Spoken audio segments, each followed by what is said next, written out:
अफगानी हमारे भाई हैं, आज वो बॉर्डर पर पहुंच गए अपनी आर्मी को लेकर, तोप को लेकर, बंदूकें और असले लेकर। वो कह रहे हैं कि हम पाकिस्तान के साथ जंग करने को तैयार हैं।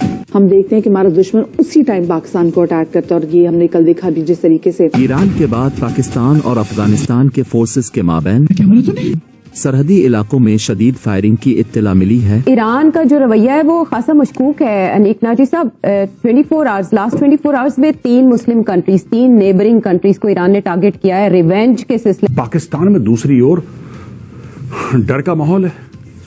डर का माहौल तो है ही, लेकिन जैसे इमरान खान ने बोला था ना, the immortal words of the great Imran Khan, आपने घबराना नहीं है। ठीक है जी, आपने घबराना नहीं है। लेकिन पाकिस्तान में कई जगह ब्लैकआउट हो गया है। रात को बिजली का ब्लैकआउट हो रहा है। बिजली का ब्लैकआउट कब होता है? जब एयर रेड होती है, तब जब दुश्मन के हवाई जहाज घुस के मारते हैं तब होती है। तालिबान ने भी पाकिस्तान के साथ फ्रंट खोल दिया है। डोरेंट लाइन में अगर आप देखें तो गोलीबारी और शेलिंग शुरू हो चुकी है। मैंने अफगानिस्तान पे नजर डाली, बिल्कुल है, 100% है। और आने वाले दिनों में आप इसको देखेंगे कि यहीं से जंग का आगाज होगा। भारत और बहुत सारे और मुल्क शायद समझ रहे होंगे हालात जो हैं वो इतने ज्यादा खराब हैं कि जी अफगानिस्तान के साथ भी मामलात खराब हैं, इंडिया के साथ भी खराब है, तो शायद पता नहीं बात कहां जा रही है। जहां पे पाकिस्तान के साथ उनकी सरहद मिलती है, ईरान वहां पे एक्सरसाइजेस कर रहा है। इसमें आर्मी, नेवी और एयरफोर्स शामिल है। आर्मी, नेवी और एयरफोर्स शामिल है दोस्तों। इसमें नेवी भी हरकत में आ गई है ईरान की, इसमें एयरफोर्स हरकत में आ गई। और सबसे बड़ी बात, एयर डिफेंस। अगर पाकिस्तान ऐसी कोशिश करता है, अगर ऐसी कोशिश करता है पाकिस्तान कि अपने हवाई जहाज अंदर भेजे, तो उनको किस तरीके से ठोकना है, ये वहां पे चालू हो गया ईरान। वहां से कभी हमारे लिए खैर की खबर नहीं थी आई कि मोहम्मद करजई हो, अशरफ गनी हो और अब तालिबान इंतजामिया हो। हमें तो इनमें फर्क नजर आना चाहिए। जंग का खतरा है, किससे आप तजारती ताल्लुकात ईरान रख से तो सकते कुछ हो, सोच ही नहीं सकता ना। मुमकिनात में नहीं। अफगानिस्तान और पाकिस्तान के रिलेशन बहुत ज्यादा कॉन्फ्लिक्ट्स की तरफ जाने लगे हैं। हालात बहुत ज्यादा खराब हो रहे हैं। नमस्कार दोस्तों, स्वागत है आपका आपके channel EFC A to Z में। दोस्तों, भारत में राम मंदिर का सेलिब्रेशन चल रहा है और पाकिस्तान की लगी पड़ी है। जी हाँ, ईरान ने जहां पाकिस्तान को घर में घुस के पीटा है, उसके बाद अब बारी आ गई अफगानिस्तान की। जी हाँ, अफगानिस्तान ने अपने बॉर्डर पर टैंक लाके खड़े कर दिए हैं। आर्मी फोर्सेस को ऑर्डर दे दिया है कि वो पाकिस्तान की चौकियों पर ताबड़तोड़ गोलीबारी करें और पाकिस्तान के बॉर्डर पर गोलीबारी शुरू भी हो गई है। आनंद फानन में पाकिस्तान की छोटी मोटी फोर्सेस वहां पहुंची हैं, लेकिन अब पाकिस्तान अफगानिस्तान बॉर्डर पे भी जो माहौल है वो गर्मा गया है। पाकिस्तानी मीडिया में हाहाकार मचा हुआ है कि आखिर ये हो क्या रहा है कि हमारे बरादर मुल्क हमको कूटने में लगे हुए हैं, आखिर ऐसा क्या चल रहा है और इंडिया शांत बैठा है।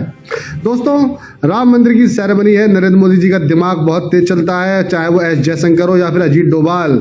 दुश्मन अगर अपने जान बचाने में व्यस्त रहेगा तभी हम जश्न मना सकते हैं। तो दोस्तों, हो सकता है इसके पीछे की यही रणनीति रही हो। तो दोस्तों, सभी के लिए जय श्री राम। दिवाली जरूर मनाइए, कल राम मंदिर के राम जी का स्वागत जरूर कीजिए और पाकिस्तान के जलते खित्ते से उठते हुए धुएं का आनंद भी लेते रहिए। हम तो कहते थे अफगानी हमारे भाई हैं, आज वो बॉर्डर पर पहुंच गए अपनी आर्मी को लेकर, तोप को लेकर, बंदूकें और असले लेकर। वो कह रहे हैं कि हम पाकिस्तान के साथ जंग करने को तैयार हैं, या हम बिछ जाएंगे या हम बिछा देंगे। क्या कहेंगे?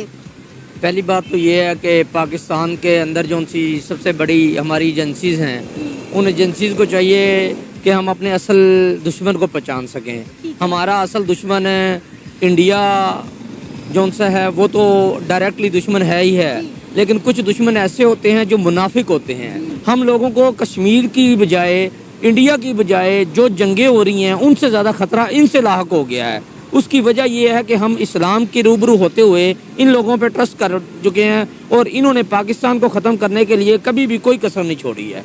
और ये हकीकत है, अगर इनको दरबदर ना किया गया, एक वक्त आएगा कि पाकिस्तान को इसका बहुत ज़्यादा नुकसान उठाना पड़ेगा। देखे ना कि हमने कितने अरसे तक जो है अफगानियों को अपने मुल्क में पनाह दी। क्यों? क्योंकि हमें इनके नाम पर भारी डॉलर आते थे। जब हमें डॉलर आना बंद हो गए, हमने इन्हीं अफगानियों को मुल्क बदर करना शुरू कर दिया। अब पाकिस्तानी गवर्नमेंट ने क्रैक डाउन किया अफगानियों के खिलाफ। लाखों की तादाद में अफगानियों को मुल्क बदर कर दिया गया है। यहाँ पर खानदान दर खानदान बस रहे थे सर, उनके कारोबार आबाद थे। हमने किसी के बारे में नहीं सोचा। जो सालों से, सदियों से पाकिस्तान में रह रहे थे, हमने कहा जी, हमारी गवर्नमेंट ने कहा पाकिस्तान में हालात खराब होने की वजह ये अफगानी है। ये अफगानी हमारे मुल्क में दहशतगर्दी कराता है, लिहाजा इनके खिलाफ क्रैक डाउन करो, इनको बाहर निकालो। जब तक हमें डॉलर आते रहे हमने उन्हें अपने मुल्क में पनाह दी, जब डॉलर आना बंद हो गया हमने उन्हें मुल्क से निकाल कर बाहर फेंक दिया। मैं यही कहना चाह रहा हूँ कि कुछ हमारे नुमाइंदे गंदे हैं पाकिस्तान में, ख्वाह वो इस बात को सुने, माइंड करें, लेकिन ज़मीर की आवाज़ यही है। इंडिया की राज एजेंसी ने उनको सपोर्ट किया होगा, अगरचे अफगानी नहीं होंगे, यहूदियों ने इनको सपोर्ट किया होगा, लेकिन ये लोग बिकने वाले तो हैं ना जी। इनका कौन सा लिबादा ऐसा है जो हम लोग पहचान सकें? कभी ये इस्लाम के नाम पे लिबादा है, कभी ये पाकिस्तान के खिलाफ हैं, कभी टीटीपी के लिहाज से ये लिबादा ओढ़े हुए हैं। तो बेहतर यही है कि हम दो को गुंजाइश देने की बजाय इस मुल्क को ना तबाह करें, इन सब को खत्म करके वापस भेज दिया जाए। सर अब वो पहुंच गया है ना अफगान पाकिस्तान बॉर्डर पर, अफगान आर्मी पहुंच गई है अपने तोपे लेकर, अपनी डिफरेंट चीजें लेकर, असला लेकर। वो कह रहे हैं कि हम करने को तैयार है पाकिस्तान के साथ जंग, आओ हमारे साथ जंग लड़ो, या हम मार देंगे या हम मरेंगे। अब हमने ये पाकिस्तान का मसला हल करना नहीं, कोई ऐसी जरूरत नहीं है उनकी। वो इतनी डरपोक कौम है, उस कौम का क्या ज़मीर है जो कि इंडिया के पैसों की तरफ हो तो इंडिया के साथ हो जाए, पाकिस्तान से फायदा हो तो पाकिस्तान हमारा मुल्क है, यहूदियों का पैसा हो तो यहूदियों के साथ हो जाए। हमारी आर्मी में अल्हम्दुलिल्लाह इतना दम है, जिस वक्त वो ललकारेंगे हम उनकी ईंट से ईंट बजा देंगे, वो कोई इशू नहीं। आपको लगता है कि अगर अल्लाह ना करे अफगानी जो हमारे कभी भाई हुआ करते थे, अगर उनके दरमियान और पाकिस्तान के दरमियान जंग हो गई, क्या हम उस जंग को बर्दाश्त कर सकेंगे? कि पाकिस्तान की सब मौशी सूरत हाल आपके सामने है, हमारे सियासतदान खुद कह रहे हैं कि भाई हम भूखे पेट नहीं लड़ सकते, हम में इतनी जुर्रत नहीं है। किससे जंग का खतरा है, किससे आप तजारती ताल्लुकात ईरान रख से तो सकते कोई हो, सोच ही नहीं सकता ना। मुमकिनात में नहीं। मतलब मैं मैं आ तो- रहा हूँ, आज मैं आपको एक ऐसी चीज बताऊंगा कि आप भी हैरान रहेंगे। नहीं, अब मैं इसी में एक पॉइंटर शामिल कर लें, एक लम्हा फिर आप बोल दीजिएगा। देखिए अफगानिस्तान से मामला कैसे हमें पता है, इंडिया से तो बिल्कुल ही आप मतलब उस तरफ तो चेहरा ही ना करें ना तो बात खत्म हो जाती है। तफसील से बताता हूँ। देखें, आपको याद है कि 18 नवंबर 2023 को हमने इंडिया का आपके सामने खोला, क्योंकि रिसर्च में था ना, मैंने आपसे क्या कहा कि अब इससे गोलाबारी की जंग नहीं है, इससे है मुआशी जंग। ठीक हो गया, ठीक है ना, इससे जंग नहीं हो सकती, अलावा इसके कि हम इससे मुआशी मैदान में ठीक हो गया। फिर मैंने नजर डाली चाइना पे, तो वो नामुमकिन नजर आया, हो ही नहीं सकता, मुमकिन नहीं, ठीक है। फिर मैंने अफगानिस्तान पे नजर डाली, बिल्कुल है, 100% है, और आने वाले दिनों में आप इसको देखेंगी कि यहीं से जंग का आगाज होगा। खाने के लिए देखिए, मार खाने की बात नहीं है, देखना पाकिस्तान शुरुआत नहीं, ईरान ने की, ईरान की तरफ से हुआ ना, उसको रिस्पॉन्ड किया ना, पाकिस्तान ने रिस्पॉन्ड किया। मैं सिर्फ आपको ये बताना चाह रहा हूँ कि इस तरह के जो ताल्लुकात होते हैं, देखना हमारा इंडिया के साथ झगड़ा है, हमारा अफगानिस्तान के साथ हमारे हालात कशीदा है, अब हम ईरान के साथ भी हालात कशीदा हो जाएंगे तो हमारे लिए मुश्किलात का सामना होगा। पहले हम माशी तौर पर तबाह हैं, अगर हमारे मुल्क में खुदा ना खास्ता दहशतगर्दी बढ़ जाती है, खुदा ना खास्ता आपके मुल्क में मजहबी मुनाफरत बढ़ जाती है, तो इसका जिम्मेदार कौन होगा? मैं सिर्फ ये कह रहा हूँ कि हमें इस वक्त बड़े सब्र और तहम्मुल से, हमें किसी ने रोका तो नहीं ना कि हम जवाब नहीं दे सकते या हम इतने कमजोर हैं, लेकिन हमें सिर्फ अपने जज्बात को एक तरफ रखकर हमें अक्ल और दानिश से काम लेने की जरूरत है।